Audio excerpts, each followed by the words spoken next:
그의 말씀을 믿는 모든 이들에게 하늘의 영광 비춰주시네. 하나님 말씀으로 아버지 마음으로. 오늘 하나님께서 우리들에게 주시는 말씀은 할렐루야 결혼 축가 요한계시록 19장 1절에서 10절의 말씀입니다. 한 절씩 교독하고 마지막 절을 함께 읽겠습니다. 이 일 후에 내가 들으니 하늘에 허다한 무리의 큰 음성 같은 것이 있어 이르되 할렐루야 구원과 영광과 능력이 우리 하나님께 있도다. 그의 심판은 참되고 의로운지만 이맹으로 땅을 더럽게 한 그 음녀를 심판하사 자기 종들의 피를 그 음녀의 손에 갚으셨도다. 두 번째로 할렐루야 하니 그 연기가 세세토록 올라가더라. 또 24 장로와 네 생물이 엎드려 보좌에 앉으신 하나님께 경배하여 이르되 아멘 할렐루야 하니 보좌에서 음성이 나서 이르시되 하나님의 종들 곧 그를 경외하는 너희들아 작은 자나 큰 자나 다 우리 하나님께 찬송하라 하더라. 또 내가 들으니 허다한 무리의 음성과도 같고 많은 물소리와도 같고 큰 우리 소리와도 같은 소리로 이르되 할렐루야 주 우리 하나님 곧 전능하신 이가 통치하시우라. 우리가 즐거워하고 크게 기뻐하며 그에게 영광을 돌리우세. 어린 양의 혼인계약이 이르렀고 그의 아내가 자신을 준비하였으므로 그에게 빛난 깨끗한 세마포 옷을 입도록 허락하셨으니 이 세마포 옷은 성도들의 의로 행실이다. 천사가 내게 말하기를 기록하라. 어린 양의 혼인잔치에 청함을 받은 자들은 복이 있도다 하고 또 내게 말하되 이것은 하나님의 참되신 말씀이라 하기로 내가 그 발 앞에 엎드려 경배하려 하니 그가 나에게 말하기를 나는 너와 및 예수의 증언을 받은 내 형제들과 같이 된 종이니 삼가 그리하지 말고 오직 하나님께 경배하라. 예수의 증언은 예언의 영이라 하더라. 아멘. 요한계시록의 대단원의 막을 이제 서서히 내리려고 합니다. 처음을 기억하십니까? 요한이 반모섬 유배지로 옮겨져 왔습니다. 주일 예배를 드리고 있었죠. 기도하고 있었습니다. 유배당한 상황에서의 주일 예배였으니 혼자서 예배를 드렸을 겁니다. 그 주일 예배 시간 기도 중에 요한은 환상을 보게 됩니다. 환상 속에서 7교회에 전달하게 될 그 편지의 말씀을 듣게 되었죠. 그 편지의 말씀을 듣게 된 그 환상이 끝난 다음에 요한의 장소가 이동하지 않았습니까? 어디로 이동을 했을까요? 반모섬 자기의 그 예배 처소에서 천상세계로 그는 옮겨지게 됩니다. 하나님의 보좌 앞으로 불려가게 되었습니다. 하나님의 보좌를 중심으로 천국 백성의 대표라고 할 수 있는 24 장로가 둘러서 있습니다. 그리고 그 바깥에는 네 생물, 땅의 모든 피조물, 동서남북 사방의 모든 피조물을 대표하는 네 생물이 그 보좌를 또한 둘러서 있습니다. 그리고 그 바깥에는 무수히 많은 천사가 둘러서 있습니다. 이 모든 세상의 존재들, 땅의 모든 존재들, 그 존재의 대표들은 그 중심에 있었던 보좌에 계신 하나님을 찬양하고 있었습니다. 그러자 갑자기 그 자리에 어린 양이 등장하는 것을 요한은 보게 되었습니다. 어린 양의 등장과 함께 본격적으로 무엇이 시작이 되었느냐? 세상을 향한 심판과 구원 환상인 777, 일곱 두루마리, 일곱 나팔, 일곱 대접 환상 시리즈를 보게 되었고 시작하게 되었습니다. 심판과 구원이라는 이 동일한 그 주제의 말씀과 환상이 7가지씩 3번 연거푸 반복하게 되었죠. 우리는 지난주에 그 777에서 마지막 7의 마지막 7 대접이 쏟아지는 환상을 보았고 그 대접 환상으로 이 777 마무리의 결과로 큰 음녀 바벨론이 멸망했다라는 말씀을 이미 우리는 들었습니다. 18장 21절을 같이 읽겠습니다. 큰 성 바벨론이 이같이 비참하게 던져져 결코 다시 보이지 아니하리로다. 777의 끝입니다. 777의 결론입니다. 이제 끝났습니다. 자, 그러면은 어떤 환상이 어떤 장면이 이어지면 좋겠습니까? 이제 요한은 어떤 장소로 이동하는 것이 바람직할까요? 처음 그 장소로 돌아가야 합니다. 19장에서 요한은 처음 하늘 그 환상의 장소였던 하나님의 보좌 앞으로 장면이 이동하게 됩니다. 처음과 마지막이 하늘 보좌, 하나님의 앞이었었죠. 777의 묵시를 완료하고 그 777 계시가 시작이 되었던 그 장소, 하나님의 보좌로 환상의 장면이 바뀌어지게 되니 성경은 정말 하나님의 완벽한 계획하에서 계시록은 하나님의 정말 너무나 세심한 계획 속에서 기록된 것임을 우리는 알 수가 있습니다. 19장에서도 그 처음과 마찬가지로 비슷한 장면이 보입니다. 하나님의 보좌를 중심으로 천상의 모든 존재, 지상의 모든 존재의 대표가 둘러싸고 여전히 거기서도 하나님을 찬양하고 있습니다. 24장로 똑같이 나오고요. 내 생물도 똑같이 나와서 하나님을 찬양하고 있습니다. 19장 4절을 같이 읽겠습니다. 또 24장로와 내 생물이 엎드려 보좌에 앉으신 하나님께 경배하여 이르되 아멘 할렐루야 하니 처음과 비슷하죠. 4장과 정말 비슷합니다. 이렇게 777 심판환상이 처음 시작될 때 하늘 보좌에서 모든 존재들이 하나님을 찬양하고 있었는데 그 찬양의 분위기를 보면은 다가올 승리를 내다보면서 찬양하고 있었어요. 그럼 19장에서는 다가올 승리를 내다보면서 찬양하는 말씀일까요? 이미 이루어진 승리에 대해서 찬양하는 내용일까요? 당연히 이루어진 승리에 대해서 찬양하고 있습니다. 이렇게 보좌와 보좌 사이에 777의 환상이 있었고 다가올 승리를 내다봤던 그 천국 보좌의 찬송은 이루어진 승리에 대해서 찬양하는 것으로 연결이 되게 되어 있습니다. 처음 하늘 보좌의 찬양과 그러나 오늘 읽었던 우리 19장 하늘 보좌의 찬양에서 약간 다른 점은 있습니다. 아직 하나님의 구원이 완료되기 전이었었죠. 지난 과정은 하나님의 심판이 완료되기 전이었었죠. 777이 진행되는 중이었습니다. 이전에는 성도들의 참여는 없었다는 거예요. 처음 보좌 앞으로 부름 받았을 때 24장로 내생물 무수한 천사들은 있었으나 땅의 성도들은 거기 있지는 않았는데 19장에서는 땅의 성도들까지 그 찬양으로 그 예배로 초대하고 있어요. 구원이 완료가 되었으니까 하나님의 승리가 이루어졌으니까 그렇게 성도들을 초대합니다. 5절의 말씀 같이 읽겠습니다. 보좌에서 음성이 나서 이르시되 하나님의 종들 곧 그를 경외하는 너희들아 작은 자나 큰 자나 다 우리 하나님께 찬송하라 하더라. 아멘. 땅에 있는 신분여와 막론하고 예수 믿는 믿음의 공통점 하나만으로 하나님의 백성이 된 자들, 인침을 받은 자들, 14만 4천 명이 포함된 자들, 7교회에 소속된 자들은 이제는 하나님께서 다 이루셨잖아요. 그리고 처음 장소로 돌아왔잖아요. 거기서는 처음이 없었던 땅의 성도들까지 초청을 합니다. 이 예배에, 이 승리의 예배와 찬송에 초청을 하고 있는 거죠. 땅에 있는 성도가 여기에 등장하는 것이 4장과 약간 다른 부분입니다. 1년의 모든 일들이 다 진행이 되었습니다. 우리 그동안 보았죠. 땅의 성도들이 하늘의 예배에 초청되기까지 성도들이 교회가 얼마나 많이 핍박당했고 고생했는지 우리는 알 수가 있습니다. 힘겨운 삶을 살아봤던 성도들이었습니다. 우리들에게 한번 적용을 해볼까요? 어느 날 우리들의 눈앞에 하늘이 열립니다. 하나님의 보좌가 보입니다. 거기서는 모든 것들이 다 끝났습니다. 하나님이 승리하셨네. 구원은 완료가 되었네. 하나님의 나라가 완성이 되었네. 하나님의 심판도 다 완료가 되었네. 하나님의 통치가 본격적으로 시작이 되었네. 그런데 거기서 나는 구경꾼이 아니라 나는 그 장면을 바라보고 있는데 너도 이 예배의 대열에, 이 축제의 대열에 참여하라고 나를 초청해 주고 있어요. 요한을 초청하고 있고 땅의 성도들도 초청을 하고 있습니다. 승리가 도래했기 때문에 진입할 수가 있었죠. 그동안 인류 역사에 많은 일들이 있었습니다. 교회와 성도들에게 많은 일들이 있었습니다. 원수마귀와 믿음의 선한 싸움을 싸우기 위하여서 정말 많이 치열했었습니다. 요한계시록에 나오는 그 모든 이야기는 인류의 역사의 압축판이기도 한 겁니다. 교회와 성도의 운명의 압축판이기도 합니다. 그러니까 전 인류의 모든 과정들을 다 담고 있다고 볼 수도 있죠.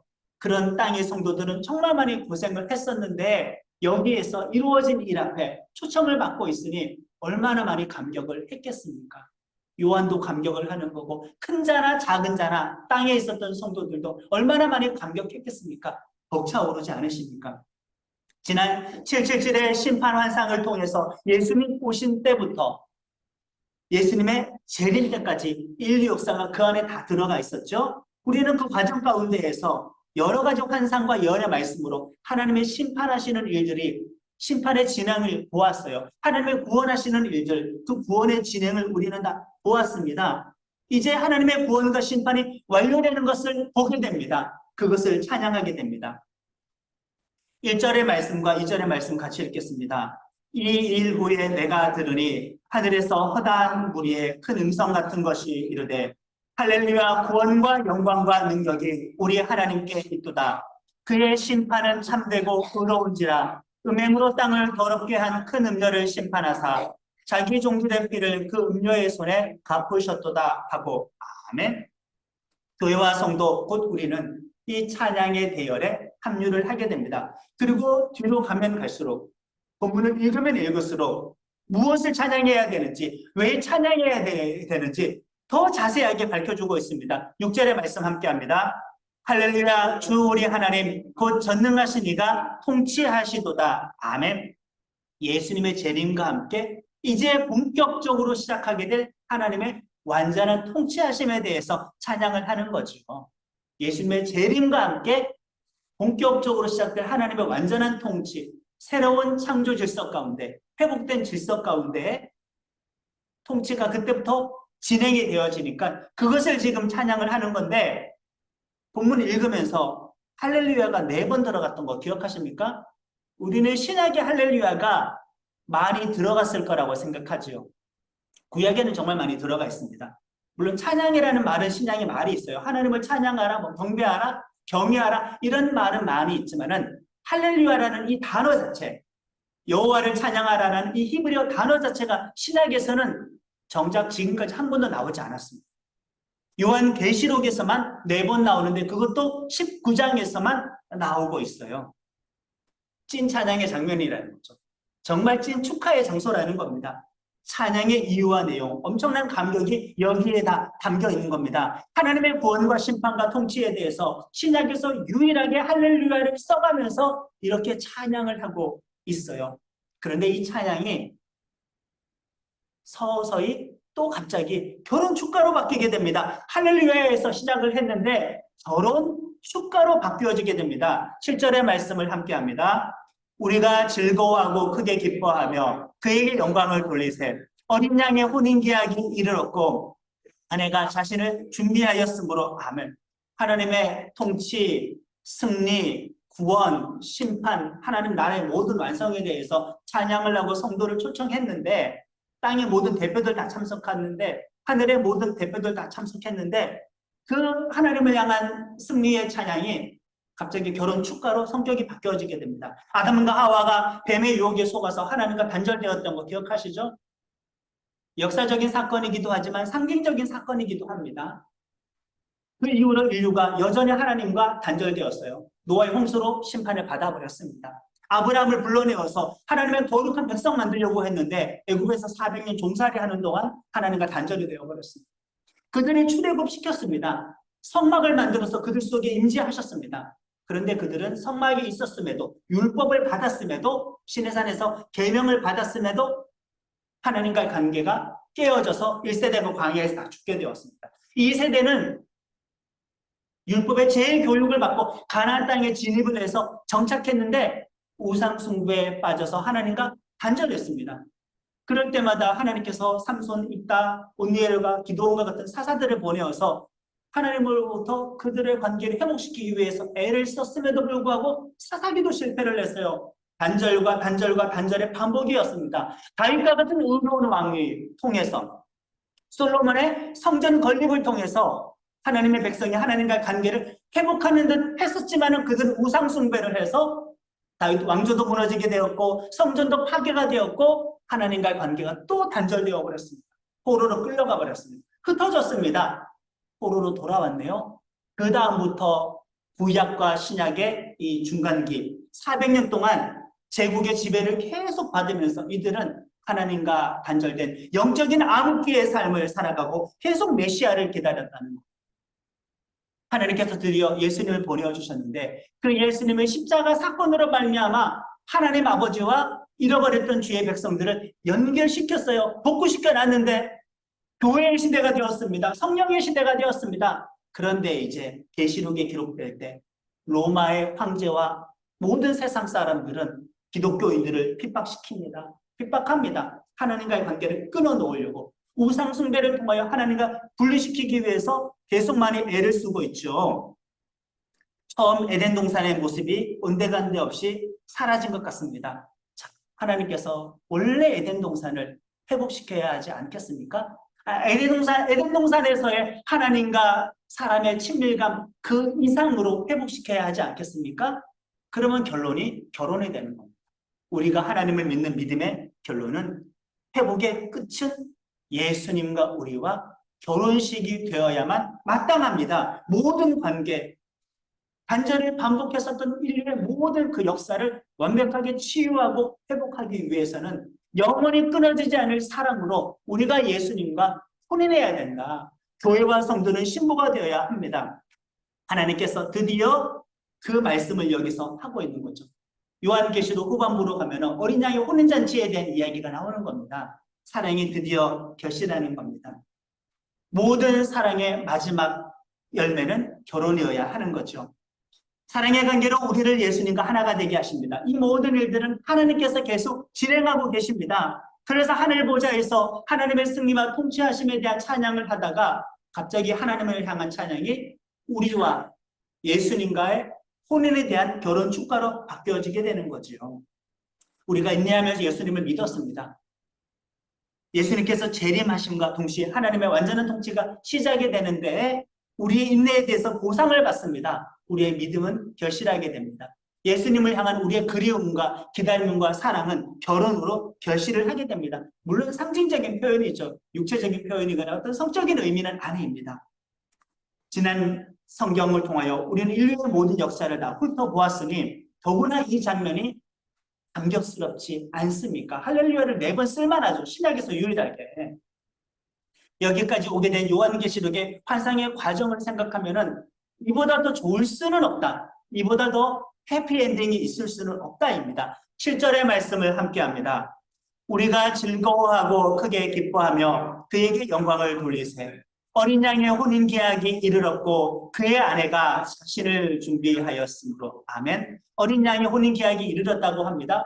이미 혼인 약속은 한 것이고 혼인 약속을 한 상태에서 믿음으로 사랑으로 인내로 버티다가 혼인 계약에 이르게 된 것이죠. 당시 이스라엘 사람들은 예수님의 육신의 부모였던 요셉과 마리아처럼 약혼을 하고 일정 기간이 지난 다음에 혼인을 했었어요. 고대인들은 그렇게 했었습니다.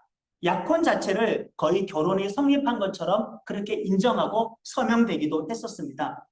약혼을 한 상태에서 결혼하지 않고 파혼하면은 이혼하는 것으로 간주하기도 했었습니다. 그러니까 약혼은 거의 결혼과 마찬가지였다. 그러나 약혼과 결혼의 사이에 그 기간은 있다. 우리가 예수님을 영접하고 나중에 예수님 재림할 때 또한 우리가 예수님께 먼저 불려 올라갈 때 만나게 되었을 때 혼인잔치를 하게 되는데 그 삶의 기간은 무엇이냐? 약혼과 결혼 그 사이다. 우리는 지금 그 사이를 살아가고 있습니다. 본문에서는 정말 즐겁고 기쁘게 찬양을 하고 있어요. 약혼 기간이 끝났기 때문입니다. 드디어 결혼식 날짜가 이르렀기 때문입니다. 예수님 재림하시면 우리는 이 잔치를 벌이게 될 줄로 믿습니다. 결혼 축가를 많이 해보셨습니까? 저는 결혼 축가를 적지 않게 해봤습니다. 한 15번 이상은 된 것 같아요. 결혼 축가, 동생 결혼식도 포함해서 많이 하는 기억이 있는데 결혼 축가는 새로운 시작을 축하하고 축복하는 노래이지 않습니까? 절대 비관적이거나 우울하거나 어떤 절망적인 노래는 아닙니다. 마냥 즐거워야 하는 겁니다. 마냥 행복해야 하는 겁니다. 지금은 그렇게 못하겠지만은 기억하실지 모르지만 맞박이를 아십니까? 맞박이 탈을 쓰고 결혼식 축가장 입장한 적도 있었고 꼭지점 댄스를 쳤던 적도 있었고 꽁트를 집어넣거나 안무를 집어넣거나 어떻게든 결혼식 축가를 재밌게 하려고. 왜? 슬픈 날이 아니니까. 즐거워해도 돼요. 마냥 행복해도 되는 순간이기 때문입니다. 이것이 이 찬양의 분위기죠. 그래서 즐거워하고 크게 기뻐하라고 했단 말이에요. 크게를 넣었어요. 기뻐하긴 기뻐하는데 크게 기뻐해라. 즐거워하고 크게 기뻐해라. 그날이 우리들의 운명이고 우리들 앞에 놓여 있습니다. 어떠한 살벌한 마음도, 어떤 긴장감 넘치는 마음도, 압박도, 고뇌도 없습니다. 결혼식 날 모든 것은 다 해소가 됩니다. 자, 직전 환상, 지난주 환상 무엇을 봤어요? 바벨론의 멸망을 봤단 말이에요. 재정적인 멸망을 우리가 말씀으로 다루었단 말이에요. 바벨론에 대해서 뭐라고 표현했어요? 큰 음녀라고 했어요. 큰 음녀의 멸망이었는데 그 다음 환상이 오늘 본문인데 앞쪽에서는 지저분한 큰 음녀가 나왔는데 여기에서 성도들을 그리스도의 순결한 신부라고 해서 일부러 대비를 시켜놔요. 이것이 주를 믿지 않는 사람들과 성도와의 완벽한 운명입니다. 비교되는 운명인 거죠. 이렇게 너무 비교해 놓아서 우리가 이렇게 복받은 사람이다라는 것을 알려주는 거죠. 혼주는 누구이실까요? 하나님 아버지이십니다. 하나님 아버지께서 이 결혼식을 주도적으로 준비해 가시지만 그러나 신부도 준비해야 될 몫이 있다. 신부인 교회와 성도도 준비가 필요합니다. 8절의 말씀을 같이 합니다. 그에게 빛나고 깨끗한 세마포 옷을 입도록 허락하셨으니 8절의 말씀 함께 합니다. 그에게 빛나고 깨끗한 세마포 옷을 입도록 허락하셨으니 이 세마포 옷은 성도들의 옳은 행실이더라 하더라. 아멘. 예수님의 아내의 준비성과 하나님이 주신 옷차림에 대해서 지금 이야기를 하고 있어요. 하나님께서 옷을 입도록 허락하셨어요. 하나님께서 주도하시지만은 그러나 성도들도 이 옷차림을 준비해야 돼요. 자, 신부가 입는 이 옷차림을 무엇이라고 했습니까? 성도의 옳은 행실이라고 했으니 확실하게 신부가 교회인 거 맞죠? 교회인 게 맞습니다. 신부의 옷차림을 성도들의 행실이라고 했으니 이 결혼식은 예수님과 교회의 결혼식이에요. 예수님과 성도의 결혼식인 것이 확실합니다. 우리가 살아가는 동안 이 옷차림을 준비해야 됩니다. 지금은 영접한 순간부터 결혼식 날짜를 기다리는 거예요. 약혼은 했단 말이에요. 혼인 기약이 이를 때까지 우리가 할 일은 있어요. 하나님은 도와주셔요. 우리는 우리의 옷차림을 준비해야 됩니다. 결혼하면 신경 쓸 거 많지 않습니까? 일단 옷 골라야 되죠. 가서 입어봐야 되죠. 사진도 찍어야 되죠. 한복도 골라야 되죠. 패백을 위해서. 요즘은 안 하기도 하지만은 확실히 준비할 게 많이 있습니다. 미리 다 입어봐야 됩니다. 우리도 예수님을 만날 때까지 기쁨으로 이런 준비를 해야 되는데 이 옷을 준비한다? 구체적으로 무엇인가? 삶의 준비인 겁니다. 옳은 행실이라고 했잖아요. 성도들의 거룩한 삶을 준비해 가야 돼요. 변화된 삶을 준비해 가야 돼요. 믿음과 순종의 삶을 준비해 가야 돼요. 말씀을 따르고 열매 맺는 삶을 준비해 가야 돼요. 사명을 감당하는 삶을 준비해 가야 돼요. 이것이 예수님을 믿어 약혼하고 결혼에 이르기까지 우리가 살아있을 때 해야 되는 일들입니다. 혼주이신 하나님께서 그 일들이 잘 진행되어 줄 수 있도록 도와주시고 허락하십니다. 하늘의 허다한 무리가 777의 환상 이후에 찬양을 하는데 하나님의 승리와 함께 그리고 성도와 교회와 예수님과의 결혼에 대해서 이렇게 축가를 부르고 있습니다. 우리는 혼인 기약에 이르기까지 준비된 사람이에요. 선택된 사람입니다. 결혼식 날 어느 날 갑자기 신부가 짠하고 등장하진 않잖아요. 사랑의 과정이 있어야 되는 것 아니겠습니까? 그러니까 우리는 그 자체만으로도 하나님의 은혜를 입은 자, 준비된 사람이자 선택된 사람인 것입니다. 우리는 보호를 받으면서 삶으로 결혼을 계속 준비하면 됩니다. 9절과 10절의 말씀을 같이 읽겠습니다. 천사가 내게 말하기를 기록하라. 어린 양의 혼인잔치에 청함을 받은 자들은 복이 있도다 하고 또 내게 말하되 이것은 하나님의 참되신 말씀이라 하기로 내가 그 발 앞에 엎드려 경배하려 하니 그가 나에게 말하기를 나는 너와 및 예수의 증언을 받은 내 형제들과 같이 된 종이니 삼가 그리하지 말고 오직 하나님께 경배하라. 예수의 증언은 예언의 영이라 하더라. 아멘. 우리는 처음 반모섬에서부터 이 이야기를, 이 묵시를 출발했습니다. 우리는 요한이 보고 들었던 내용에 대해서 성경에 기록된 그 말씀으로 전달받았을 뿐이었습니다. 그러나 직접 그 모든 과정을 눈으로 보고 듣고 다 경험했을 요한의 입장에서 이런 엄청난 말로 표현할 수 없는 극치의 행복감을 경험하는 이런 결혼 축가의 가사를 듣게 되었을 때 요한이 어느 정도 마음이 감동했을지 상상 한번 해보시기 바랍니다. 너무 감동받으면 몸을 움직일 수도 없었을 거요. 아마 온몸이 전율했을지도 모릅니다. 너무나 행복하고 감동적인 이 소식을 듣는 순간 그동안의 모든 고통에 대해서, 갈등에 대해서, 의문에 대해서 이제는 다 해소가 되어지는 겁니다. 이 복된 환상과 이 말씀을 보고 들으며 요한은 압도가 되어버렸습니다. 압도가 되었어요. 그래서 이것을 전하는 천사에게 갑자기 엎드려서 경배를 하려고 합니다. 천사에게요. 하나님이 아니라. 천사는 그냥 이 모든 일을 실제 진행하신 하나님의 전달자, 심부름꾼 뿐이었는데 너무 고맙고 감사해서 이 기쁜 소식을 전하는 천사에게 경배하려고 하는 거죠. 우리도 그런 때 있지 않습니까? 어떤 혜택을 나에게 베풀어주는 주체는 따로 있는데 그것을 전달하는 사람을 통해서 그거를 알아들었어요. 너무 고마우면은 단순 전달자에게 우리가 감사를 표하고 고마워서 어쩔 줄 몰라 하죠. 지금 그런 상황입니다. 너무 압도가 되었으니 이 기쁨과 감동에 압도가 되어서 요한은 천사에게 엎드려 절을 하려고 하니까 천사가 그것을 말립니다. 나도 같은 예수님에 대한 증언을 너희들과 똑같이 들은 하나님은 본인도 들었죠. 본인이 만들어낸 소식이 아니잖아. 본인이 진행한 구원 역사가 아니란 말이에요. 하나님으로부터 들었기 때문에 너희들과 같이 종된 자들이니 나에게 경배하지 말고 하나님에게만 경배하라고 만류합니다. 예수님에 대한 이 증거, 예수의 증거, 예수의 증언은 예언의 영이라고 했어요. 10절 마지막에 풀어서 쓰면은 예수님에 대한 증거는 예언의 영이라는 뜻입니다. 예언의 영은 누구예요? 성령님이죠. 성령의 기름 부으심 안에서 예수님에 대한 예언이 증거가 되었으니 지금 이 소식은 천사의 것이 아니라 성령의 것, 하나님의 것이라 그 뜻입니다. 예수님에 대한 이 모든 증거, 이 모든 환상과 이 모든 예언의 말씀들, 일련의 모든 사건들은 힘센 천사, 또 다른 천사, 7천사, 많은 천사가 등장했으나 그들이 만들어낸 건 아니고 성령, 예언의 영, 하나님께서 만들어낸 것이다. 그러니 하나님만 경배하라. 나에게 경배하지 말라 이거죠. 복음을 하나님께서 주신 것입니다.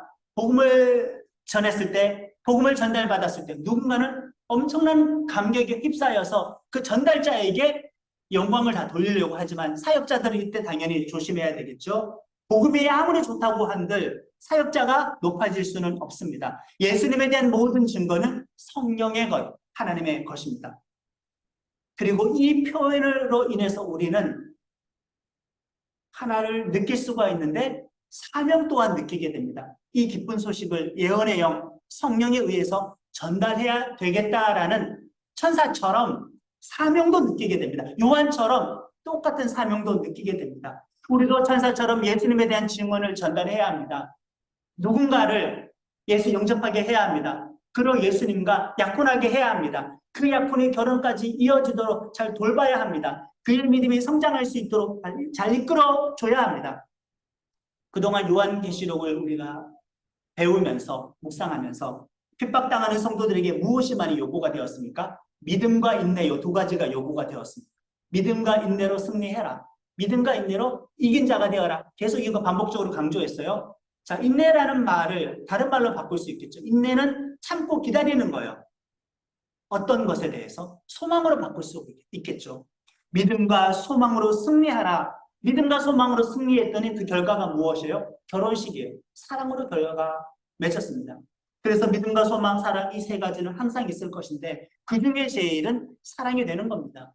우리와 예수님과의 최종적인 관계는 사랑이기 때문에 사랑이 중요합니다.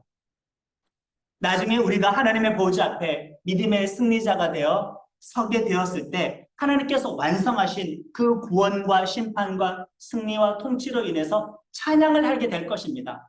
그런데 그 찬양이 바로 이어서 나와 예수님과의 결혼에 대한 축가 찬양으로 또한 바뀌는 것을 우리는 경험하게 될 것입니다. 이 혼인잔치를 하나님 아버지께서 주관하십니다. 정말 그날이 이르기를 간절히 소망합니다. 예수님과 약혼한 나는 교회 지체들 부디 예수님과 혼인잔치에 이르러 할렐루야에서 시작해서 결혼 축가로 바뀌는 그 아름다운 예배의 주인공 신부가 되기를 예수님의 이름으로 축원합니다.